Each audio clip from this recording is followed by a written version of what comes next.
How to speak to sell even more. If you're in sales, you're likely a nerd like I am about psychology and communication. And you're probably looking for inside secrets to be a stronger communicator, connect more deeply with your prospects, be able to persuade or influence people to take action. And well, you're in the right place, because what I'm going to teach you right now in this short video is what I wish I knew when I got started in roofing sales. I've had this video on my list for years. And what you're going to learn is so simple that you're going to be able to apply this on the very next door that you knock or the very next sales appointment that you run. And my guess is that you're going to observe a palpable difference in how your prospects receive you when you speak. And the result is more sales. I know it's a tall claim, but stick with me all the way till the end, because I'm going to lay out the philosophy. I'm going to show you some tools, and then I'm going to give you a practice so you can start using this in your sales life. And my guess, and I mean this, I know it's a tall claim, my guess is that you never sell the same again. I'll prove it to you. My name's Adam Bensman. Welcome or welcome back. I help great roofing companies make an even bigger impact together. And I hope that our time here together helps you speak even more clearly to sell even more. Now let's get started. Roofing sales is personal development in disguise, and the reward for growth is life-changing. I hope my content helps you create a richer life and bank account. All right, what we're about to break into is a concept that has been studied at length, by the way. It has been studied in presidential campaigns. If you want to learn more about this, you can read the book Win Bigly by Scott Adams. It has been studied in the sales world by massive corporations like billion-dollar-plus companies like Agora Financial. And you might be wondering, well, Adam, what are you talking about? What I'm talking about is the grade level in which we communicate. Now, I know that may sound confusing, but hear me out. You know how they grade books, like a children's book is up to this age, right? And then you're in high school or college, and then there's more advanced books. And sometimes when you read, it's really easy. You're like skimming through everything and the visuals are in your mind, and it's just easy to understand.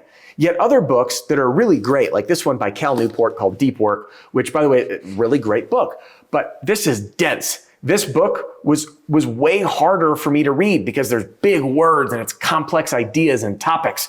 And, you know, it was still really good, but it took more work. And sometimes I don't want to work. I just want things easy. And you know who else wants things easy? Your customers. Your customers are the ones that want things easy. So what we're about to cover is techniques that you can use to KISS, K-I-S-S. Keep it simple, stupid. Because one of the biggest mistakes that roofing salespeople make, and this is equally as common, by the way, from the rookie to the person that's been in it for decades, is we take all this technical jargon and knowledge that we've acquired over the years, like about Xactimate, which you didn't even know what it was till you got into roofing, or shingle terms and technology, or installation practices, or insurance language, that was literally like it's its own jargon from a world that no one else but us understands. But once we learn this, some of us feel empowered to showcase our expertise to our potential homeowners by using these big words and saying, look, I'm going to wow and razzle dazzle my homeowners, showing them how much I know and showcase my technical expertise. And they're going to look at me as this intellectual and highly influential expert that they should hire. But really what's happening is you're blasting them in the face with a hose of information that they don't understand. And when you confuse someone, you lose the sale. By the way, if you're a note taker, write that down. When you confuse, you lose. So what we're about to do is learn how to unconfuse your language by keeping it simple. I want to turn your attention to this screen right here. My screen, I've got HemingwayApp.com pulled up. This is a powerful tool that I can plug a transcript into, or I don't know, type something out.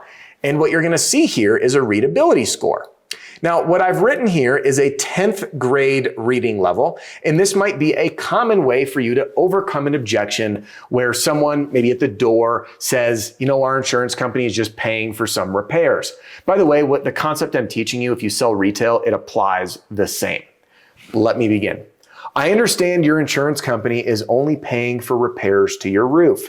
Insurance adjusters don't have the technical roofing knowledge that our team has. We have helped homeowners get their roofs fully replaced by identifying issues that were overlooked. See, the repairs on your east-facing slope can't be done based on how the valley of your roof is installed. Okay, and this is just the beginning of a way that some people with technical know-how may communicate. And you'll notice it's at a 10th grade reading level. Now, for some of you, you'd say, well, if it was me, I could understand it. But you have to remember, your customers are not you.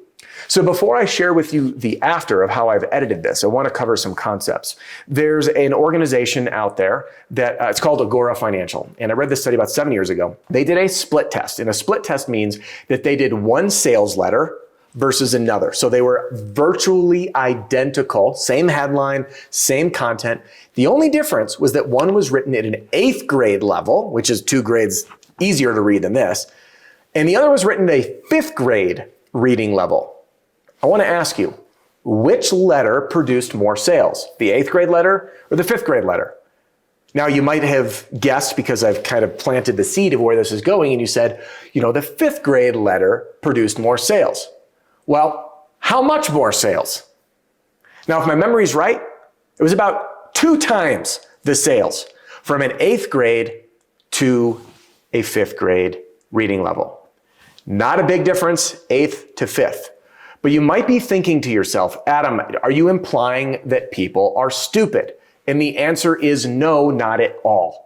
Remember before when I talked about how some books are easier to read and others aren't? Like, I'll give you an example. Many people have read my book in a few hours. Why? Because I wrote it in a way that is easy to read. Why? Because easy is fun and easy is easy to understand. Sometimes dense books are really good, but they're not as fun to read or as easy to read. So when we speak in a way that is easy to understand, people retain the information. They remember it, they follow along, and it makes sense to them. So it is much easier for you to carry influence and persuasion.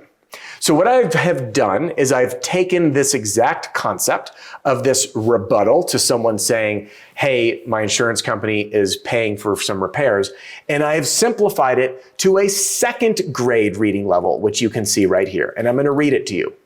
So they wrote you an estimate for a repair. Hey, good news is that they have committed to get the repairs done. We may be able to help communicate the need to replace the whole thing. You don't want a patchwork quilt up there, do you? Do you have any objection if I take a look? Can you feel the difference? There's no technical jargon. There's no technical knowledge. And by the way, this information for me, if you go back into older videos, you're going to watch as my videos have progressed, I communicate in even simpler terms. I'm going to give you a little peek behind the curtains as well for those who receive my weekly emails about these new video announcements. And those go exclusively to people who are inside my free training center.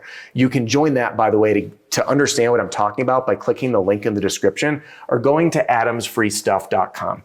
I recently added a free digital copy of my book in there. You can read it. There's no cost.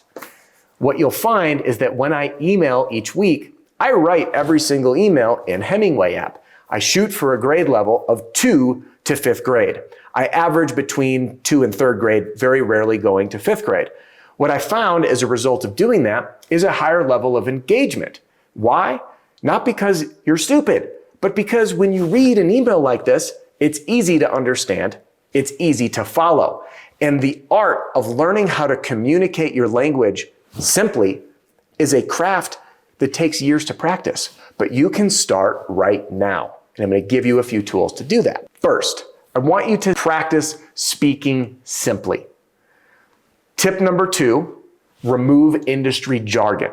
Now, there might be a time and a place if you have to communicate a technical piece with a homeowner, but as much as you can, don't include technical jargon.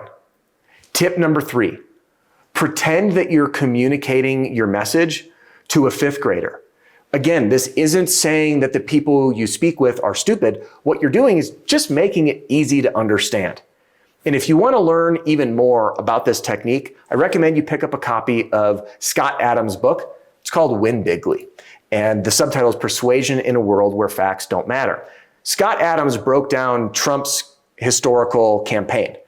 And it was mind-blowing when he won. He broke down how Donald Trump communicates and why everybody remembered the very simple messages that he had, like make America great again, and the little sound bites that he continued to repeat. Because quite frankly, love him or hate him, Donald Trump is a master of communication and persuasion. He chooses his words wisely, and it worked for him to win the presidency. And this practice can work for you to win more customers. I hope this technique helps you communicate more simply so you can close more deals.